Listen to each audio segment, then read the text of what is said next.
Hello and welcome to the SFCA podcast. Our goal is to inspire travel. We want to expose you to what Miami and South Florida has to offer. From Key Biscayne to Coconut Grove, South Beach to Calle Ocho and everywhere in between. Miami is a vibrant city and offers a wide array of popular attractions and venues. Come join us. So, thank you very much for joining us. It was amazing. I just looked as we started this back on May 26th. Was the first Zoom call that we did with close to 300 participants. We've come a long way. You know, the year is almost over. With a new year comes a new chapter in our lives, so to speak, and hopefully it'll be a positive one. And there'll be some bumps in the road, but we will move forward. And I specifically want to thank Ceci, who's been with us from the beginning. Thank you, Ceci, and John, who's joined us as well from the Bureau and all his expertise and knowledge.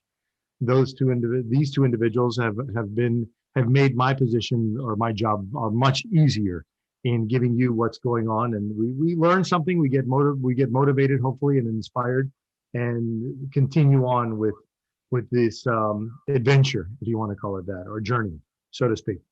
So I've got a few group questions for you. Feel free to answer in the chat. I'm gonna throw them out there now. We'll ask them later in the call because I want to make sure everybody gets on. I see the numbers continue to increase, and I don't want to leave anyone out.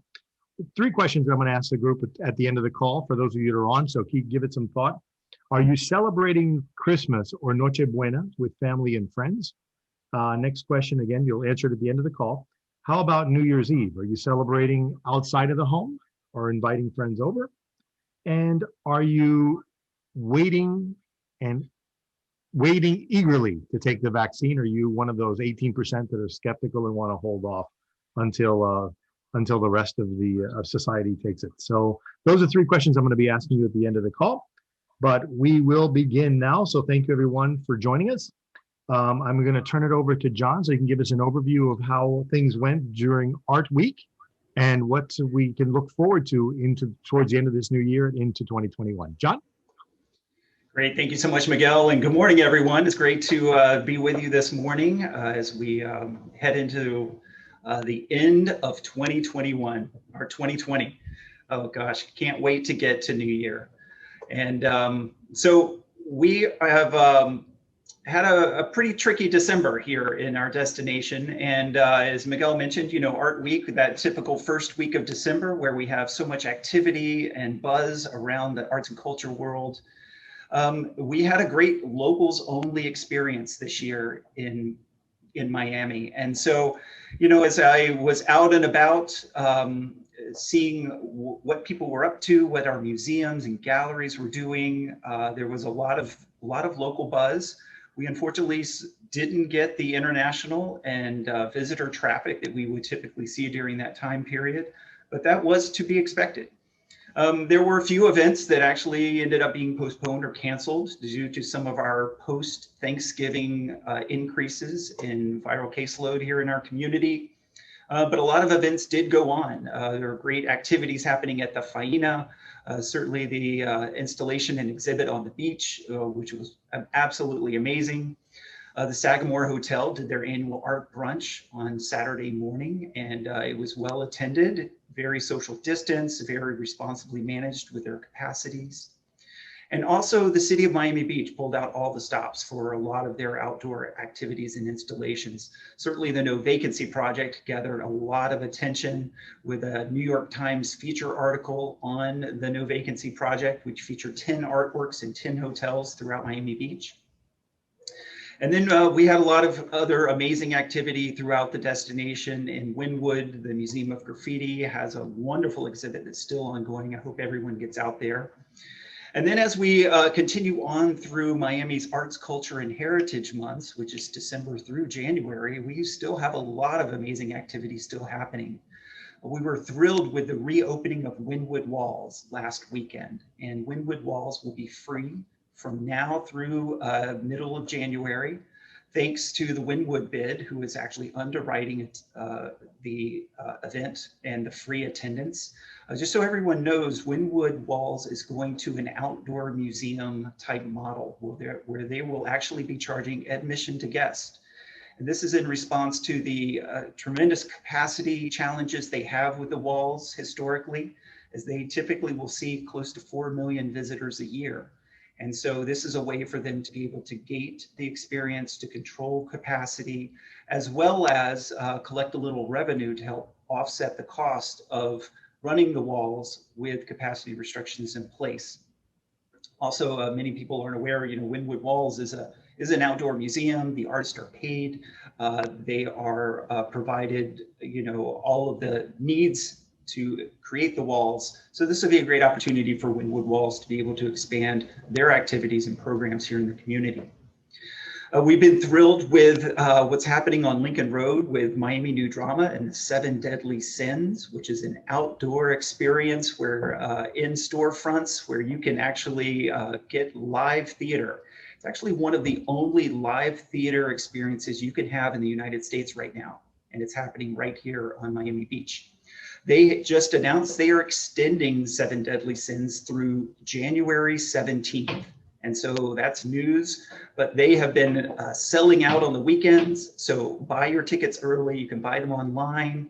Highly recommend it, and don't miss this. We also have coming up here, actually happening now through the end of the year, is the Nutcracker by Miami City Ballet. And they are in Doral at Doral Yard. That they will be performing, I think, through December 31st is their last performance, but it's an outdoor performance of the Nutcracker. We also have in Doral the Manalo Valdez exhibition by the Doral Contemporary Art Museum in the city of Doral, which is running through June. So there's plenty of time to get out there to Doral to see these large scale sculptures. They are absolutely amazing. And it's going to be one of these things, just make sure you don't miss those pieces and getting to see them in Doral. You can see them all from your car. And there's some great maps available through the Doral Contemporary Art Museum. We also have news from Illuminate Coral Gables. I had mentioned that on our last call about this outdoor light exhibition that's going to happen in the city of Coral Gables. They've actually pushed this back 30 days. So it's not going to start here in January, but will start in February. And that will be a 30-day outdoor lighting exhibition, totally free, with a lot of projection and projection mapping on buildings in downtown Coral Gables. And so that's going to be a very important new, hopefully annual event that will happen in Coral Gables, Illuminate Coral Gables.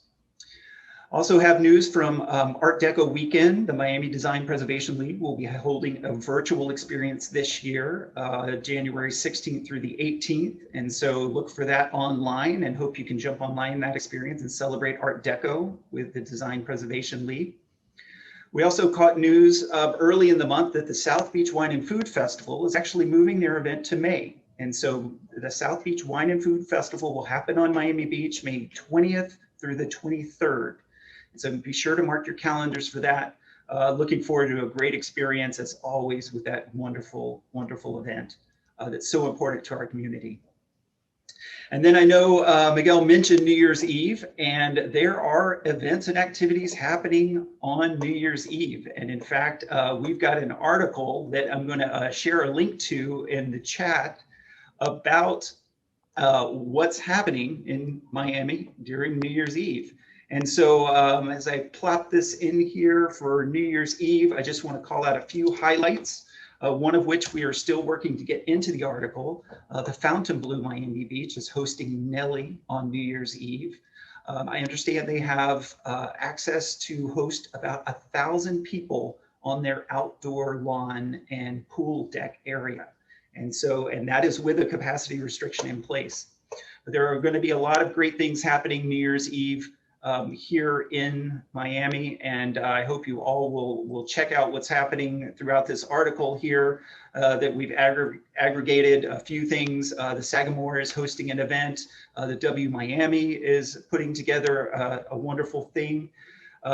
There's a yacht New Year's Eve at the Intercontinental Hotel downtown. So you can actually take a New Year's Eve cruise through the Intercontinental. And so that could be a great way to be outdoors, out on the water.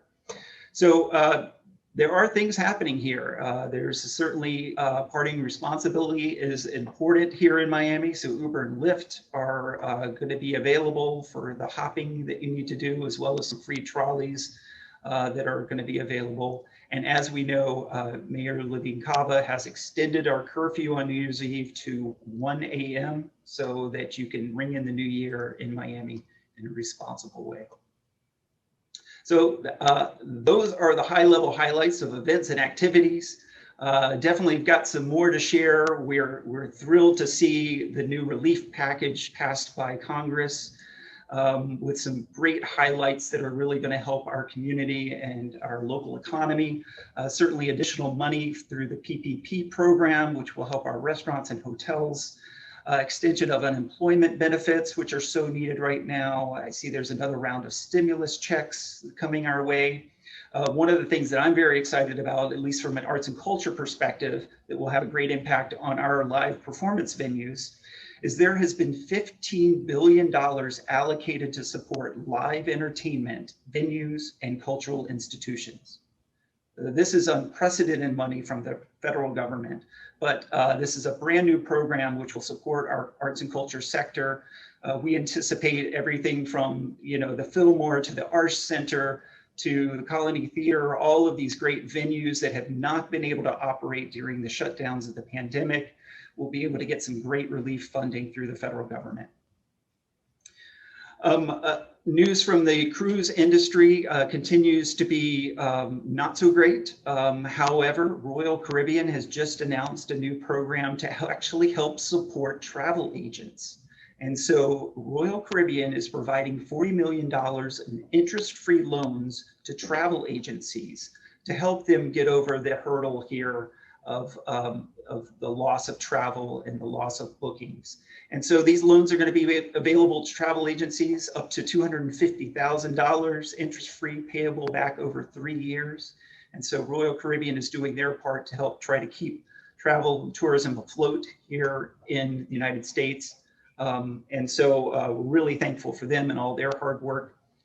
We know that several of the cruise lines have put out calls for test travelers. And so they're looking for some guinea pigs to get on the ships and help them work out their new safety protocols. We heard that, as many as 150,000 people applied to be a test cruiser as they try to get back to sea. And so we look forward to them being able to get that program off the ground. And we know that Miami is going to be the center of a lot of this cruise line protocol, health and safety testing. So hopefully that will be coming along as well. That's what I've got for now, Miguel. I've certainly talked to some other things. I know you got some questions for us a little bit later on. Sure, thank you. Regarding the cruise lines, do you know what the latest update is when they will actually start cruising? Right now, we're hearing earliest is potentially March. March? March, yeah. And some of these kinds of things hinge around, how the vaccination rollout happens. Certainly, that will be a big, important part of this, as well as their ability to do testing, especially on-site immediate testing before people board cruise ships. But they've got a lot of details to work out. And we know that, right now, the cruise ship staffing is at a minimum. So you only have between 70 to 150 cruise workers on these ships right now, and these ships need thousands of employees in order to host passengers. So just the process of restaffing takes them about 30 days to move people from around the world back to Miami so that they can staff up those cruise ships. Got it. Question for you. You may or may not know the answer to this, but every time I go from Miami Beach over to downtown and vice versa, on the MacArthur, I see a whole plethora of ships and it constantly changes. Yep. The landscape changes. Are they just moving cargo, I assume? Obviously, they're not moving passengers. No, actually, they are coming in to refuel and to restock the ships for the actual crew members that are on board. Okay. There is some ongoing maintenance that's happening as well. They're doing a lot of ship reconfiguration. Things like traditional cruise ship buffets are really not part of the health and safety protocols that we're following these days. So they have to do a lot of ship modification. Thankfully, Port of Miami has been waiving a lot of the fees that are collected whenever a cruise ship docks at Port of Miami. And they just extended those waivers, I think, through the end of February, I believe, so that they can come and go as they need just to keep the ships maintained and in seas in our area. But yeah, most of the fleets are floating just offshore, maybe out of sight because they're in the Bahamas or the Caribbean. But many of them are still right here in our community. Interesting. John had a question. Thank you very much for the question, John. I had actually the same question as well. Regarding the Wynwood Walls, do you know what the price is going to be, the ticket price? Have they figured that out as of yet, or is it still in the works? I'm trying to remember if it was a part of the press release that I saw, but I think it's going to be nominal. You know, part of the challenge that they're going to have as well is timing. So you're going to have a limited amount of time within the walls. So, but I believe they might have the price posted on the Wynwood Walls site. I would check that because I hate to give incorrect information. Okay, I'll check that. Thank you very much, John, for your question. And Brian, actually it was Brian actually asked the question. Sorry, Brian. Thank you very much, Brian. Also, Brian, if you could chat back, I asked you a question regarding Big Bus, see how that's going along and if you're going to have the night tours. So anybody know about, are there going to be July 4th fireworks? Virtual? Live? That's a good question. I don't know. Are you thinking specifically New Year's Eve fireworks or July 4th fireworks? New Year's Eve. Yeah. I don't know. Ceci, have you heard anything from Miami Beach about fireworks? So quietly, so here's the biggest concern. The biggest concern is big groups of people, right? And attracting big groups of people. So they have been very cautious about that. Annually, the Ocean Drive Association puts on the New Year's Eve fireworks, but given that most of the businesses have been closed for the better part of the year, there just weren't extra funds for that. So I wasn't able to get enough people to participate. Also, part of that New Year's Eve permit is to extend the cafes, which are already extended. Right. So usually there's funding for police and sanitation and everything that goes along with closing Ocean Drive to do the cafe extensions. Additionally, they put money in for the fireworks. So the city is planning to put a very small fireworks together for the people who are already out. It's not something that they're going to market and publicize saying, come to South Beach to watch the fireworks. It's not going to be the 20-minute fireworks show that the Ocean Drive Association puts on every year. It is going to be just a little something for the people who are already there. And it will be midnight. We had originally heard 10 p.m., but it's going to be actually midnight now that the mayor has moved from midnight to 1, the curfew. But we're very, I mean, I posted the Mayor Levine Cava's new program, We Can Adapt, We Will Thrive, # We Can, We Will. It's really important that we don't just throw open the floodgates and get tons of people together in one space. We have a responsibility to make sure that we're measuring all the protocols and ensuring that those are being followed. We have a personal responsibility. I still keep hearing, hostesses that are pulling down their masks and, people that are waiters, it's hot, it's bothersome, but we have to lead by example. I also know so many restaurants and hotels that are stellar and excellent and really like the poster child of what you should be doing during these times. But it isn't time to let up. It isn't time for that. It is time. I mean, people are going to be celebrating the holidays, so we need to be extra careful, right? I just had family here and they took the COVID test before they left because they wanted to make sure they weren't, taking it with them, so to speak, especially since they were going to go see some of their older relatives. So all of those things still have to be top of mind. Just because it's festive and doesn't mean that we need to relax. Understood. And then the restaurants, they're planning a New Year's Eve dinner, obviously, with restrictions. Most of the restaurants are participating, or some just throw in the towel and say, you know what, let's skip this one. Oh no, my restaurants are Ocean Drive restaurants are open. Okay. Definitely, they're open, they're extended, they're using, they're 6 feet. We're even looking at a vendor that does soundproofing and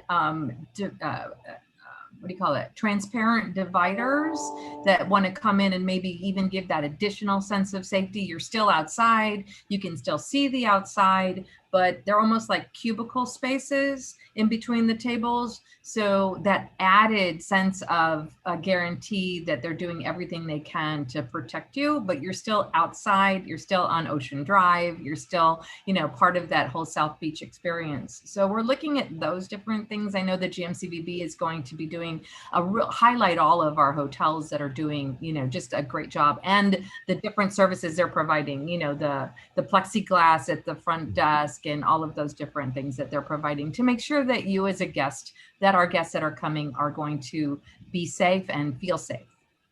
Okay, perfect. And question from Amelia. Thank you, Amelia. The 1 a.m. curfew is for the entire holiday week? I don't believe so. It's only for No, New Year's, Christmas Eve and New Year's Eve. New Year's Eve. That's Okay. it. Christmas So- Eve, so you can go to midnight mass if you're a Catholic, and New Year's Eve, of course, because you bring in the new year right at midnight. So it's not pleasant to get your check from your restaurant at 11:30 and then pushing you out the door before the clock strikes 12. So True. we had 1 hour reprieve just to adjust to that. I mean, 1 hour is, it's not going to bring more people out. They were coming out anyway, I think, and it's really going to just make it a pleasant experience as opposed to a very negative experience. Correct. And I think it was also mentioned that if you're in transit beginning at 1 a.m., they're not going to pull you over and ask you what you're doing. They realize that you're leaving wherever you're leaving, so on and so forth. This is a curfew to help mitigate the transference of the COVID. This is about not letting big groups of people, this is not World War II. This is not martial law. This is, we want you to be safe. If you're in a car going home, you're not in a party spreading the virus. So that the intent is there to keep people safe. Okay, understood. And Igor, thank you very much for the input. There's going to be fireworks on Ocean Drive as well as the band shell on 73rd Street and Collins. So thank you. Let me see if I have any more questions. Somebody asked me if it was. Was? Igor is asking. I'm sorry, if it was. Drive or by the band shell. So we're going to have some in Lummis Park, right? At the South Beach ones at midnight. I don't know if they're going to do something in North Beach. Okay. Well, we'll give them some research and get back to Igor. Thank you very much. And John, do you know if in Miami, Dade County is doing anything? Bayside, Bayfront Park, Bayfront Plus? Yeah, I know that Cecilia mentioned in the chat about the Intercon Cruise event references a fireworks display. So I could see that there potentially being a fireworks display down at Bayfront Park. I have not heard anything official yet, but I will absolutely follow up with the DDA. They may know a little bit more about what those plans are going to be for New Year's. You know, the other challenge that they're having too is really not pushing the information out too wide, because they don't want, you know, thousands and thousands of people coming to our parks for a New Year's Eve fireworks show. And so, you know, it'll be a little more sort of subdued, maybe a little more under the radar. But you know, if and when they do happen, and especially if and when they are sanctioned and regulated and provided by our municipals. Understood. Now, going off the subject, question for you, John, from Anna. Thank you, Anna, for the question. What's going on with the attractions? Are they still open just weekends? Are they limited? Do you have any updates? Yeah, absolutely. Yeah, our attractions are open, with the major exception of attraction not open right now is Jungle Island. Only their Joya Beach Club is open, and they have an adventure ropes course experience that is open. But the zoo is open. Miami Seaquarium is open. All of our museums are open, with the exception of, I think, a few of the FIU and the university-run museums may not be open. Many of them do have limited hours and are typically not open all the time. However, the Frost Science Museum is open 365 days a year. And so if you want to take a visit to the Frost Science Museum on Christmas Day or New Year's Day, they are open and accepting customers, and it's a great experience there. We were just over there, as Ceci mentioned, filming what the experience is like under these new health and safety protocols. And so look for that video coming out in the next week or so that talks about what you can expect when you visit the Frost Science Museum and how they are taking health and safety of visitors very seriously. Cool, perfect. Any word on? I know they had at one point in Maurice Ferré Park, they had the food trucks and they had the movies going on. Any talk about bringing that back in a different, changed way of some sort? Yeah, there's definitely a lot of that starting to happen, and especially the outdoor movie experience. We've seen the drive-in movies at Hard Rock Stadium. I know Miami-Dade County Auditorium has been doing some drive-in, not only movies but performances, where you can pull up into the back parking lot and they've set up a stage and you can, from the safety of your car. I think more of this stuff is going to continue to happen. We've got a lot of drive-through Christmas light shows happening throughout the community, which are really wonderful for the kids and the whole family to be able to get out of the house for a little bit. So yes, these things are happening, and again are being very encouraged by everyone as a safe way to have a great experience. Okay, perfect. Let's see. As far as hotel occupancies, have you seen since because of Art Week? I know there was some drop you had mentioned in our November call. What finally transpired with that? Was it continued to drop, or was it a stabilization of some sort? We had one of our best weeks was actually Thanksgiving week here in the destination. We saw a high that week. We saw a drop for Art Week, and then we actually saw it recover back the week after Art Week. And so the week ending, what was that, December 12th, that week and Thanksgiving week have been our two highest weeks so far in the destination. We're expecting further increases here in toward the end of the year, just like we have seen surrounding holidays. News of 1 a.m. curfews really helps spur travel because people want to go somewhere where they can celebrate, especially New Year's Eve. But the recovery is slow. I mean, news of the vaccine is a great sign. We're seeing a lot of spurred interest. There's movement for bookings in the spring and summer of 2021. One of the other fascinating things that I just was reading about is this new phenomenon called revenge tourism. So imagine you have been angry, upset, disappointed, hurt that you have not been able to travel like you wanted to in 2020. So next year, I'm going to travel even harder. I'm going to go bigger. I'm going to stay longer. I'm going to spend more. I'm going to stay in a nicer place. This is something that we're optimistic about. We don't know if it's going to be a huge influx, but we know that, with the pent-up demand of people having to be in forced isolation and forced stay at home, this is something on people's minds. And, I have a lot of friends who are like, we can't wait to get on that first cruise ship, and when they travel, they want to be able to make up for all of that lost time that they've had here in 2020. And certainly with the hospitality industry, it's great news of that recovery relief package, and hoping that will come about and, provide some great relief to our hoteliers. Definitely. Are we like one of the top destinations in the United States, if not the world, for tourism? I know Colorado's gotten a big push as of late, but I would think that the beaches, the warm sun, the open space would be a huge draw for those that are interested in traveling somewhere where it would be relatively safe. Absolutely, absolutely. Miami always stays at the very top of many countries' list of top destinations, and and it's a number of factors. Certainly the lure of Florida in general, because there is so much to see and do in our state, but absolutely here in Miami, where you have great benefits and perks, like things like, did you know there are only about 5 traffic lights between Miami International and the beach? And so, the proximity of our airport, the number and quality of our hotels, the amount of attractions and outdoor activities that you can do here, the ability to all year long, stroll our promenades, walk our shopping districts, and, and of course our culinary scene is amazing, like no other. And so when you combine all of these elements into one singular destination, you just continue to hit it out of the park.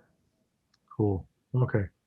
A question for you. Yesterday, I just saw a news update regarding London and how they're closing their flights to other areas of Europe. I know flights are still coming into the U.S., in particular Miami.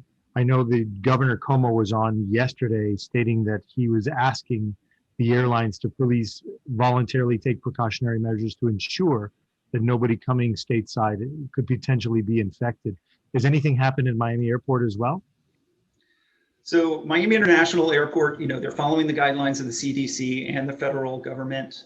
Currently at this time, only US legal citizens and legal permanent residents are permitted to enter the US from both Europe and Brazil. And so that certainly includes the UK. There are currently, there's a great risk assessment by country tool that I like to take a look at quite frequently. I'm going to post it here in the chat for everyone to see. And what it does is it breaks down, what your risk of contracting COVID is from any particular country in the world. And then, and a lot of our guidelines are based upon this risk assessment. So when you see things happening like what's happening in the UK, which is, very recent news, only really within the past week that we've been hearing about this new strain, the federal government, I'm sure, will be taking a look at this, and and these risk assessments and the guidelines and protocols could potentially be updated. We'll just kind of have to wait and see right now. Got it. And I heard that the virus could be potentially stronger, but the vaccine should still quell it. It's still early in the testing stage as well. And there's over 400 plus strains of the virus. So I hope that it's not just the media trying to hype things up for continued viewership versus, general public health concern, so to speak. Yeah, I certainly share that sentiment. And I know that, if you do the right things, if you wear your mask, if you wash your hands, if you, follow the rules of distancing, you can travel safely. And that's been proven time and time again by people. And we're seeing that at MIA, where we're getting, record numbers of visitors. In fact, just this past week, we saw the highest number of travelers to our destination through MIA. And in fact, what's the stat here? Yeah, it was just this past week. We saw, over almost 82,000 passengers, coming through MIA in a single day. That was on Sunday, December 20th. We had 81,878 passengers, 687 flights on that particular day. So it's great news for us that we are beginning to recover. A few other updates, if you don't mind, from MIA. We got great news from Southwest Airlines. Earlier in the fall, they are continuing to add flights. Starting in March, they are going to offer twice daily nonstop service to Nashville, as well as Denver, and some great rates there. But those are great destinations that we look forward to hosting. Frontier Airlines continues to expand. They've got routes to Cancun, Guatemala City. My computer has just fritzed on me. Okay, I'm back. Frontier is going to be going to Orlando, as well as the Dominican Republic. And then JetBlue. MIA was thrilled to announce that on February 11th, 2021, JetBlue will be out of Miami. And not only is this JetBlue's 21st birthday on February 11th, 2021, they are going all in. We're talking about a max of up to 14 daily flights out of Miami International Airport. They're doing 4 to New York, 4 to Boston, 4 to Newark. So this is a big investment in JetBlue, and it's going to make one of their busiest hubs right here at MIA. Okay, perfect. So regarding those 800 plus or just under 800,000 flights, do you get the inbound and outbound as well, or just the overall passenger count? So overall passenger count. So okay. On Sunday, 81,000, almost 82,000 passengers, represented by 687 flights. Okay. Now, just for comparison, that's 46% below what it was that day last year. Got it. So Okay. we are still indexing way off of where we would typically be at this time, rolling into the holiday season. Yeah, rightfully so, but at least we're going on an increase, an incline of some sort. So that's good. Yes. All right, perfect. Miss Ceci, love to hear what's going on about Ocean Drive and the new revamp. And I saw a couple of articles written regarding mangoes, and they own external properties as well. And I've seen the renderings are gorgeous. I assume that Ocean Drive will no longer be a vehicular traffic area, or is it just temporary? We don't know what we don't know. So interestingly enough, the mayor months ago put out this whole reimagining South Beach. Right now is the time. Everything's closed down.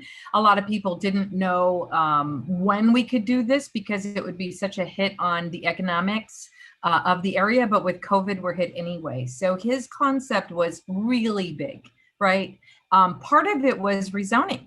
Because listen, you keep peeling back the onion until you get to the core. Safety and police is one thing, spring breakers are another thing, but that's all just kind of symptomatic. What exactly, right, will change the entire dynamic, and how can we reimagine and South Beach, and why is this phenomenon being so limited? Whereas they, they could do Wynwood. They've been able to reimagine, Coral Gables. A lot of what I keep saying is they have a business improvement district, and we were this close to getting a business improvement district on Ocean Drive and Collins Avenue. We had it 2 years of my life went into developing a business improvement district, and then it was passed by the city commission in February. The elections were supposed to happen in March. A business improvement district is a self-tax. There's no property that's going to self-tax or vote to self-tax when they've just been shut down. So this whole concept of reimagining South Beach is really timely. Additionally, they had already approved $20 million in the GEO bond, the government obligation bond for Ocean Drive to do this whole plaza. What is it in Coral Gables? What's the name of the Giralda, pavers like Espanola Way with these beautiful ballards. The Schulman vision has been out there for several years. And always the drawback was, but then we'll have to shut everybody down for how long in order for this to evolve. But all of this was already in place. $5 million in the GEO bond for Lummis Park, $20 million for Ocean Drive itself. This whole idea of what's the limitation. And one of the limitations is it is an architectural historic district. There are some hotels, and people in the industry know, some hotels that have like about 40 rooms. You can't be a viable hotel in 40 rooms. They are overly dependent on the restaurant that is their tenant. And what is happening with the restaurants? They're just bringing more and more people, and there are people in the street, and there really isn't that quality of market. How can we develop it in such a way that it's viable? What are the best hotels that that are being successful on Ocean Drive? The Betsy. Why? Because they bought the adjacent property, they expanded, they have like 80 something rooms. It's a viable hotel. They connected it with the Orb, which is Instagrammable. The Clevelander owns the Essex House on the other side. The Penguin owns the President on the other side. So every successful hotel on Ocean Drive has been able to expand in one way or another. The Avalon owned the South Seas. It wasn't adjacent, but they were able to put one finance director, for example. I mean, just consolidate, right? To be able to function and put their rooms together and move people around. You see, the South Beach Group has capitalized on this in such a big way that they're the largest hotelier in the city, because they're able to, when COVID hit, they shut down several and then more, and they just consolidated all their guests into one area. So there is a way, but the dynamic is such that when you're limited, right? When you're limited and you can't do anything, then you sell your rooms at the lowest possible rate. You get people in there as much as you can so that you can be a viable hotel. How can you make them successful? Changing the zoning so that they can do some height, changing the zoning so that they can put two buildings together. And then you really change Ocean Drive and South Beach. You're not just trying to do the same thing over and over again with a different Band-Aid, with a change of lipstick on the pig, right? With a lot more policing. That's a big drain in resources from the city. So that's kind of the idea on reimagining South Beach. There's changes in the noise ordinance. There's changes. In order to do the whole reimagining, you got to start peeling back the onion. So there's changes in the noise exemption. There's going to be changes in zoning. They have a huge police plan for the next 60 days. So the police have been really coming down. They have legislation in place for the code of conduct for all of the cafes, but it's Russian roulette. They know there's only 1 or 2 code enforcement officers out there. So you haven't really changed the dynamic. They're just taking their shot. Now what we have is the support of the city commission, and we have an entire code unit just for the art and culture, art, deco, design, culture district. AD, right? ACDC, something like that. So they're changing the label. It's going to be art deco, architecture, design, culture. All that is going to be part of this district. We have the Wolfsonian. We have right near to us. We have the Miami Design Preservation League. We have Art Deco tours everywhere. We have now we had several participants in the no vacancy program, and we have several participants that are in the open house program, right? So, and then we're seeing that there's going to be more programming for March, because March is coming.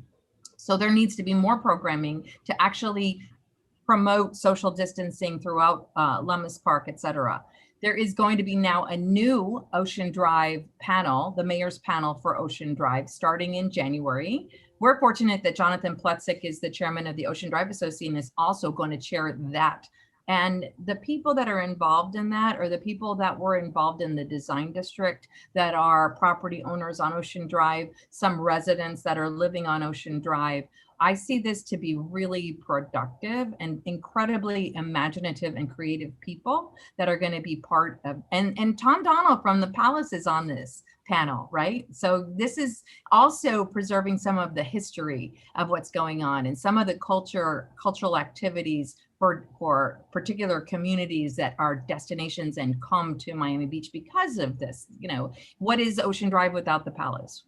It isn't. Right. We'll do everything that we can to make sure that that stays there. So I'm really excited about some of these new things that are happening. I know that they've been talking about it for a couple of years, but you know, changing culture is like a sharp right turn on a, you know, on a aircraft carrier in the ocean. It takes a while. It takes a while to change culture. It takes a while to allow planning and zoning changes, to put all these different things in place. And interestingly enough, the owners of Mangoes, the Wallach family that owns Mangoes, has owned that property for close to 70 years.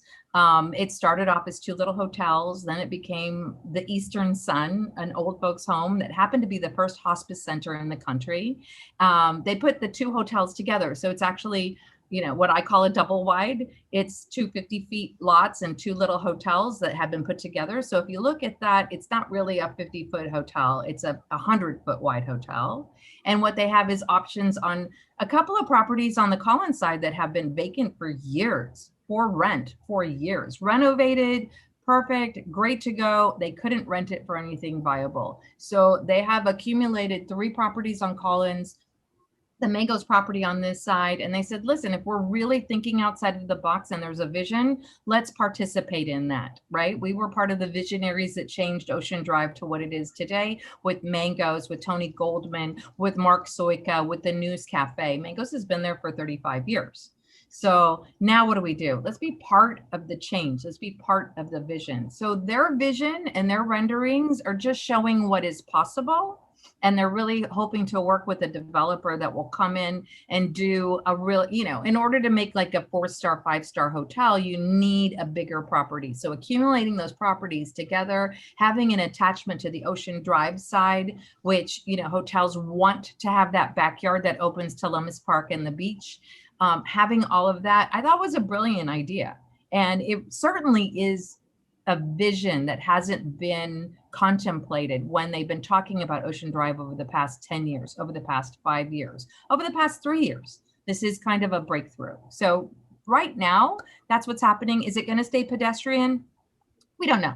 There are some downsides to pedestrian. You're in the concierge business, right? How many times do you hear of a complaining guest that said, I just had to drag all my luggage 3 blocks away because I couldn't get a valet parking. I couldn't get the Uber Lyft to drop me off at the front door. I have heard from ADA people that said there's a struggle getting to the hotel. I've heard from people that got stuck in the rain and they had to run back 3 blocks to get back to their hotel. So there's some advantages to it being pedestrian. The cafes can expand during this COVID area and COVID time, and that's a wonderful thing because they're able to have more people in a safer place. But as the hotels are opening, they're finding that there's some stumbling blocks. Now, I've said maybe opening it to traffic isn't the only solution. Maybe we can get very creative. We can use the side streets as cul-de-sacs, as drop-off points. We can get the hotels and the concierges and the front desk people to have a golf cart driving around, picking people up where they need to go and dropping them back off again. Tell us what your problems are, and we're going to try to really think about the solutions. I think the Ocean Drive panel, the mayor's Ocean Drive panel, is going to really start thinking about those solutions, but also the city hired Bernard Ziskovich as an urban planner. And Bernard Ziskovich has a team of people, including Jerome Barth from Bryant Park. And you know how successful that renovation has been. So he's going to be in there. Raymond Jungles to really look at the landscaping. I mean, he's such a phenomenal landscaping person that has created a whole different sense of space with just a little bit of, park space. We have 36 acres is Lummis Park and all that sand. There's just so much potential of what can be done to bring this into that world-class destination instead of just, we need a cop on every corner. We need to, handle, some of the street crowds that are happening during March and April. There's so much more potential. And I think the city's on the cusp of really, breaking through and getting some really amazing, not only concepts, but they're willing to put the money behind it to make that happen. And the businesses are investing. I mean, properties are investing. Listen, the Colony and the Boulevard. We love the Colony and the Boulevard. There are limitations. The Majestic. There are limitations. There's no FAR for them to go to the roof. Some of our most successful hotels have a pool on the roof, have a deck on the roof, but some of your most photographed hotels, right? The Majestic, the Avalon, the Boulevard, they don't have the FAR. They can't do the permitting to reach onto the roof. So it's wasted real estate for them. And they really can't get an investor to come and really infuse some money into those properties because of that limitation. So the rezoning and allowing those kind of changes and in the plans of those buildings is going to be fundamental to seeing a huge dynamic change on Ocean Drive. Okay. And the former Park Central Hotel, is that open yet or no? Not yet. They keep saying, right, any day now. But I have heard, it's really close to opening. They were close to opening pre-COVID, but with COVID, it just didn't make any sense. So the general manager still keeps coming to my Ocean Drive meetings. We're in constant contact. They are functioning. They're working towards opening. That is going to be a game changer for Ocean Drive. We're going to have, for me, we're going to have, the Betsy on the north side, the Salino on the south side. We have the Hotel Victor, right by the Versace. And then we have also like the Cleveland or Breakwater. So we'll have some substantial hotels as in partnership with some of the smaller hotels that flank them. And those to me are my anchors, when you're talking about a mall, like that's Nordstrom's and Bloomingdale's to me, the Betsy and the Salino. So we can't wait for the Salino to open. That's going to be really amazing. And we've heard anytime. Cool. And then on the north side of Ocean Drive on 15th, I believe it was a Billboard Live area. That was whole entertainment area. Is there anything happening there? That's kind of dormant. So the 1500 block, so right next to the Il Villaggio, right next to the Il Villaggio, on 1500, it's there was what was the name of that steak place? John, help me out. There was a Meat Market. It wasn't Meat Market, but it was something like that. Meat Market was on Lincoln Road, but it was something. No, it was I'm sorry. You guys had your party, your awards there. Remember? Correct. Quality, right? So quality. So that's the area that you're talking about. And then they had the courtyard, and they used to have a big nightclub. So what they had done is they had removed the floor plates to open it up to have this big atrium type. The city referendum just passed to allow them to replace the floor plates to what they had originally, and it will be converted back into a hotel. So the commission, they had to change kind of the FAR to allow them to replace it to go back to what it was before. That passed the November referendum. So what you will be seeing is a new hotel there as opposed to a nightlife night scene. So things are reverting back to hotel space, daytime yoga, volleyball, a lot of things going on in Lummis Park that are very health and wellness, outdoor type of things going on, outdoor dining.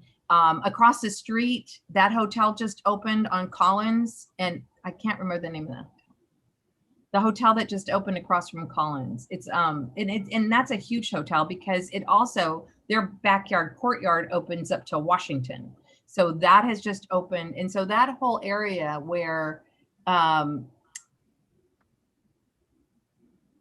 Collins and 15th Street, which is really the opening to Ocean Drive, is all going to be renovated as well. I don't know exactly what's going on with that corner space that's just grass. It's supposed to be a CVS, but I haven't seen any movement. We were a little disappointed that that was going to be a CVS across from Senior Frogs in that area right next to the ocean.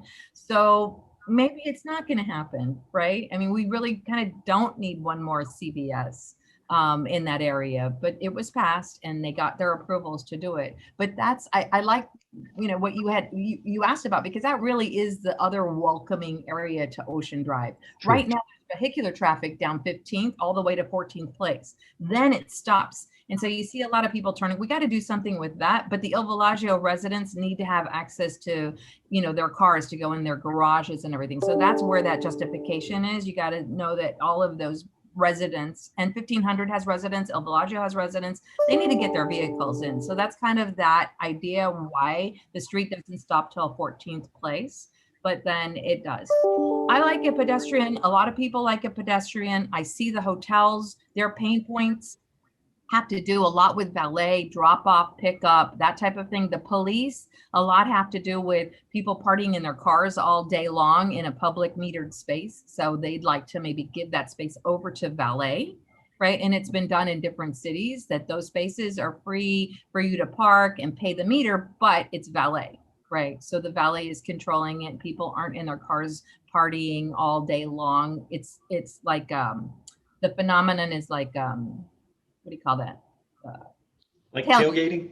Yeah, like tailgating, right? So we want to get rid of that a little bit too, manage it a little bit more Disney, right? A little bit more Disney, a little bit more control over what's going on in that district. So okay.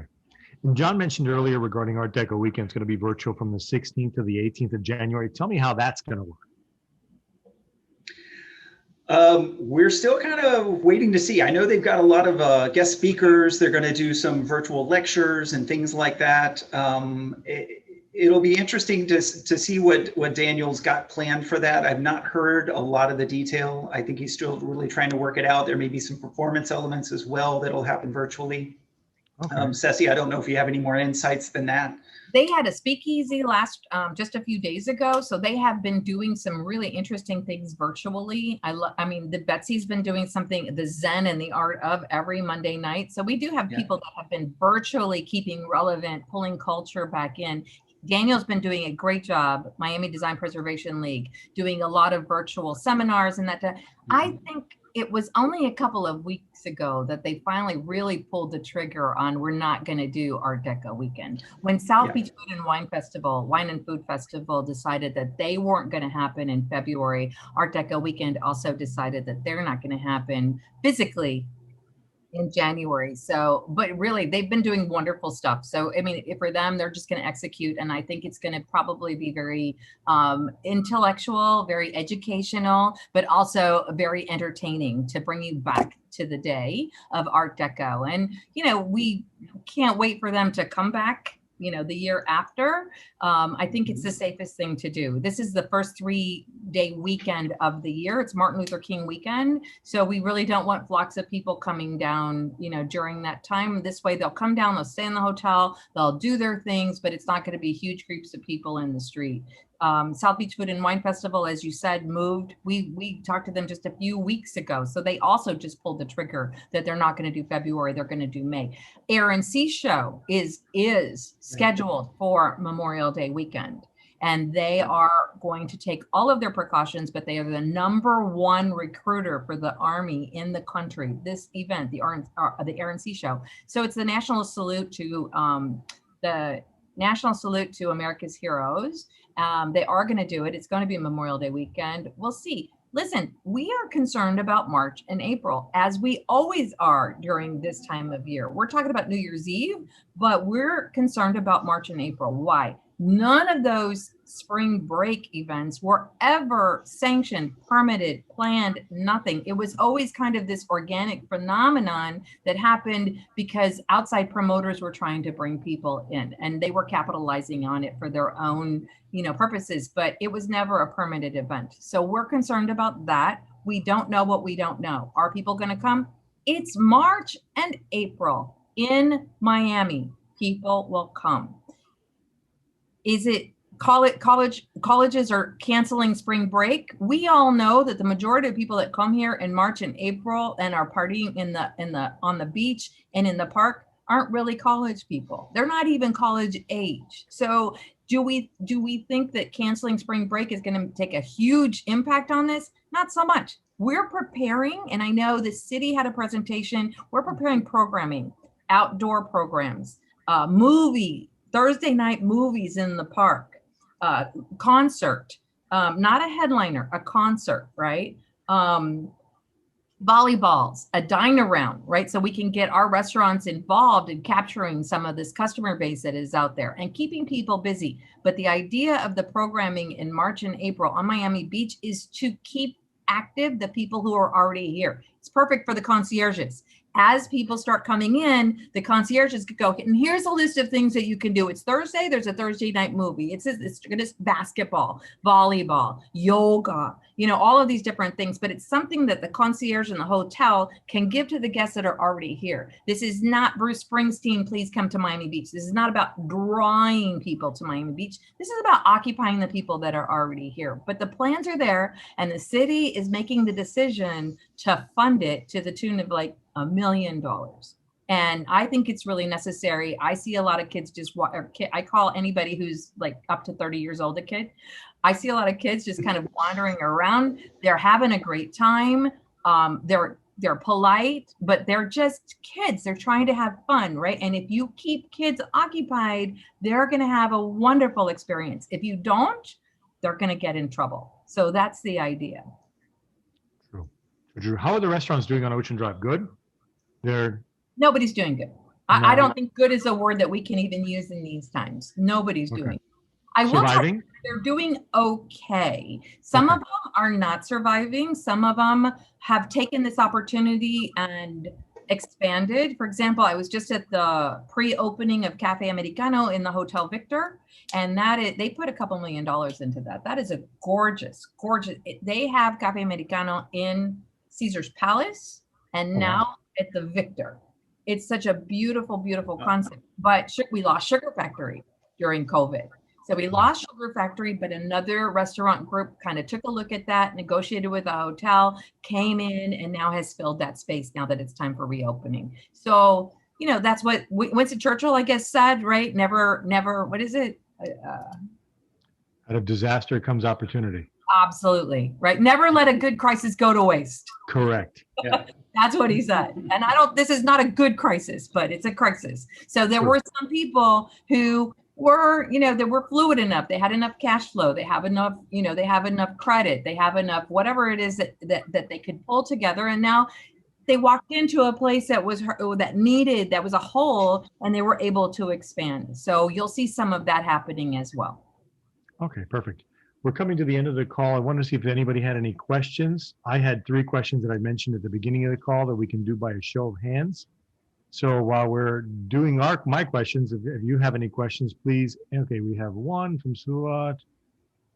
Average okay, I think he's been back and forth with John. Suat asked about the average duration of stay, visit in hotels. So Mark answered live. John, if you want to respond to him regarding the occupancies. So question for everyone. How many of you are ready and willing to take the vaccine? You can raise your hands. Just click your hand. Let me see. As show of hands continue. Okay, we got 6 so far. Not too many.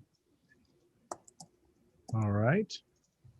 Let me clear that. Lower all hands. And then secondly, are you planning on New Year's Eve outside of your family environment? How many of you are planning outside your family environment and taking the risk and going out into the general public? Good. We have 4 hands on that one. I think the same people are participating throughout the whole process. Well, how many people are working though? I think a lot of people are working. True. So we'll be working. That's I mean, possible. I never spend New Year's Eve at home. I'm always on Ocean Drive. I'm working, walking up and down, making sure everybody's okay, that kind of thing. But what about Christmas Eve, Noche Buena? Let me clear the hands. You want to tell me how many will be on Christmas Eve? Okay, so we have about the same. So we had about 5 to 6 on each of the responses. Let me see if we have any more questions. No more questions for the panel or myself? None. So I want to end with these parting comments. I wish each and every one of you a most joyous holiday. We've been through tough times. Some have been tougher than others, but we're still here. We're here. Hopefully we're in good health. We've managed. We've learned to find a better part of ourselves. Exercise, mental health, as well as physical health. And not only does December 31st, 2020 mark the end of a year, I feel it marks the end of a chapter. And at 12:01 on January 1st, it's a new chapter in our lives.